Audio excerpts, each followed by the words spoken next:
மனதின் மௌனமொழி episode number 1. மனசில் படத்தை பேசுறதுக்கெலாம் இங்கே தனி தைரியம் தேவைப்படுது இல்லையா?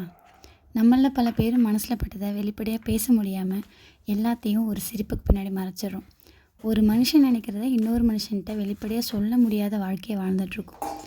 அப்படியே சில நேரத்தில் தோன்றதை சொல்லிட்டாலோ இல்லை மனசில் பட்டதை பேசிட்டாலோ உடனே வாயாடினோ இல்லை செடுக்குன்னு பேசுகிறா, வெடுக்குன்னு நடக்கிறான்னு பல பேரை வச்சிடறாங்க.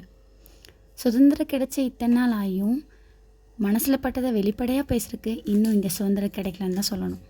முக்கியமாக பெண்களுக்கு இது நம்மளோட புது ஜேர்னி. நம்ம இங்கே மனசு விட்டு பேசலாம். மனசில் எதையும் மறைக்கணும்னு அவசியம் இல்லை.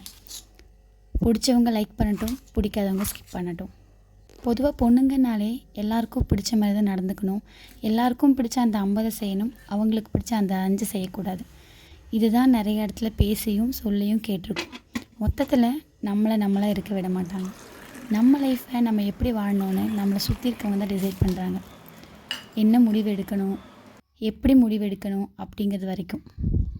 கடைசி வரைக்கும் நம்ம கஷ்டப்பட்டுகிட்டே இருக்கணும், அடுத்தவங்க நமக்கு அட்வைஸ் பண்ணிகிட்டே இருக்கணும். அதுலேயும் சில நல்லவங்க இருக்காங்க. எப்படி தெரியுமா? நம்ம நல்லா இருக்கலாம், அது ஓகே தான், ஆனால் அவங்கள விட நல்லா இருந்துடக்கூடாது. இதெல்லாம் தாண்டி லைஃப்பை ரன் பண்ணணும் அப்படின்னா நிறைய இடத்துல நம்ம சைலண்ட்டாக இருக்க வேண்டியதாக இருக்குது. சில முக்கியமான இடத்துல பெரியவங்க பேசாமல் இருக்கும் போது எனக்கு தோணும், ஏன் இவங்க இந்த இடத்துல பேசியிருந்தால் கரெக்டாக இருக்குமே அப்படின்னு. ஆனால் நம்ம அந்த சூழ்நிலைக்கு வந்ததுக்கப்புறம் தான் புரியுது, பேசாமல் இருக்கிறது தான் சரி அப்படின்னு. மனதின் மௌன மொழி தொடர சப்ஸ்கிரைப் பண்ணுங்கள்.